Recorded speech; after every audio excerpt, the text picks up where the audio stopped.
ngasidi akhoi isa mayam sida lep lere hairang goi cha ne moi je nga de hairang goi pija ne hairang goi je mun ba ngai ben hairang goi je moi cha ne sarau nu loire no hairang goi masak khanga ba khangdri ya khangdra khangninge ai nga de pan me haidok to no da noi sida akhoi sida pa li ja ko ku ko gi lai sang na to pa le haidok to ne ai pulap nga se hairang goi mun la pija la ge na to bane ba ko adu noi hairang goi jam chaninge ha jam tasan bedia roi ko ran ko rangoi je ulage aina rangoi manak te noi thamni je na sa haidok te wan tu siga rangoi je yang to sida pali je tu rangoi noi matak ta yang urba ha angjelo yang am ta kamai ta we matak tam tiang ha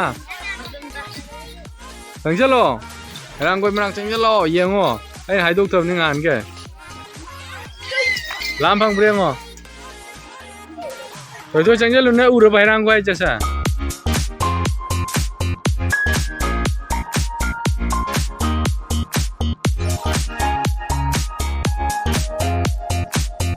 còn kalau ca bang ambriang lam bang briang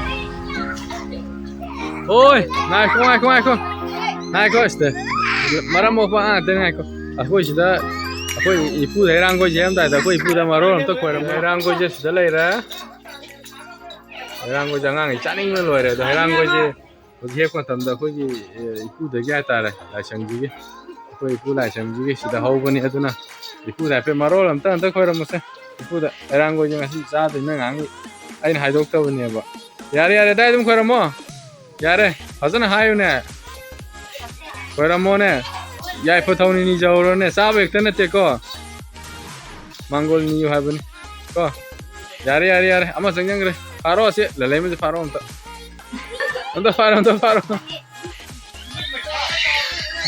Lalai macam saja. La. Orang kau sih kau kore. Kena ya kene. Ya kena tu. Mosa heo.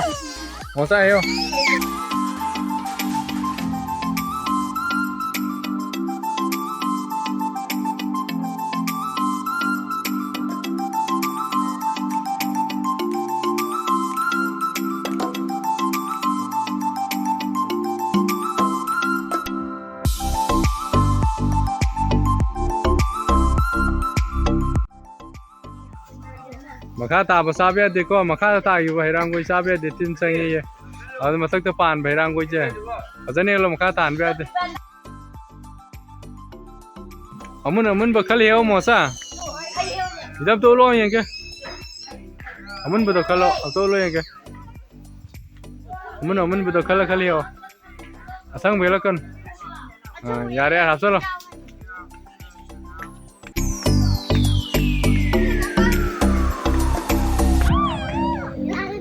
Hapsala.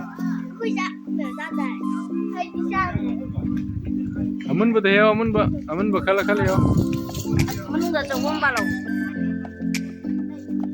Azana ngau ko kerak to yang wang ba din nate da. Ra wang wan. Rang go yak pro ba muk tarak tana ne.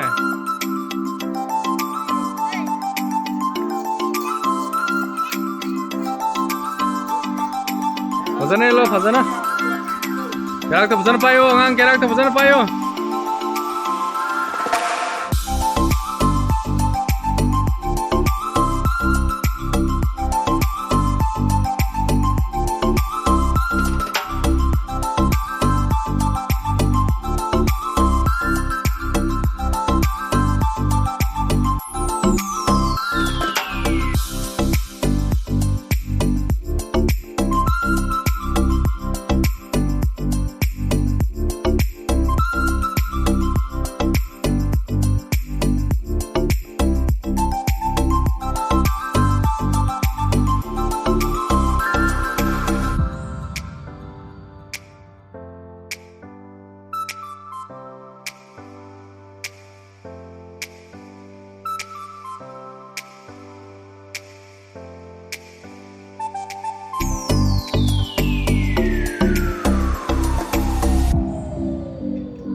Kara hebni yare yamani sab konani lo.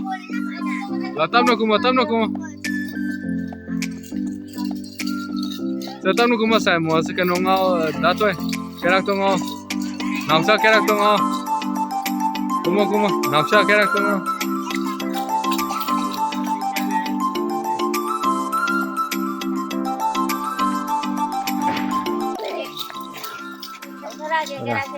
Kaya laudara. Apam sana thana more sida. La laudara.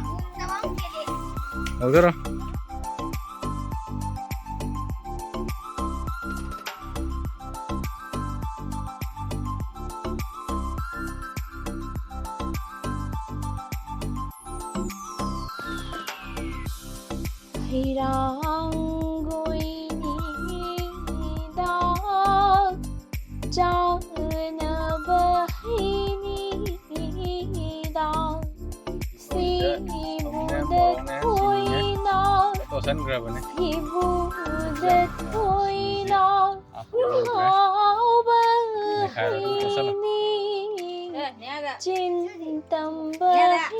Kayak bayrang gue tuh, mangja. Miat pelore uji, sabar uji kok. Sabar tam na aja. Aku di sini foreign ni sama sana kol. Foreign guys punya kol. Aku di Jawa. Hey, wajah nak patun jadi tam kol. Au bro. Sadri mina. Asha. Nah, saya gue kau isi kang apa hana. Nang mawang de sang kerap sa. Sang dia guys. Sang mana? Minta cowok ni tam. Tam kol. Jadi saru nih, memang iya kan tam lagi. Aku tuh kaji. Kang jangan. Tam sa. Itu dia yang pada. Han masa bela kena hawe.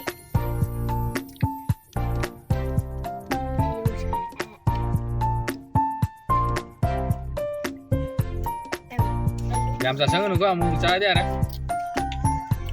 kok.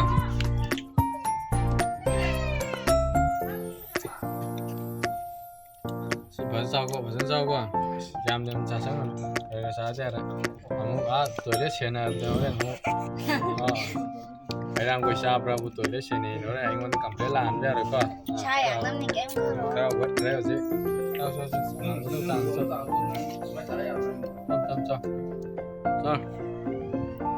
Ini jam saya yang ni map lah, bukan nak lagi. Abang ni semaru kan, berapa tu bini tu je. Orang komplain dia mau lan biar apa. hawe. How bra? Jam how ya?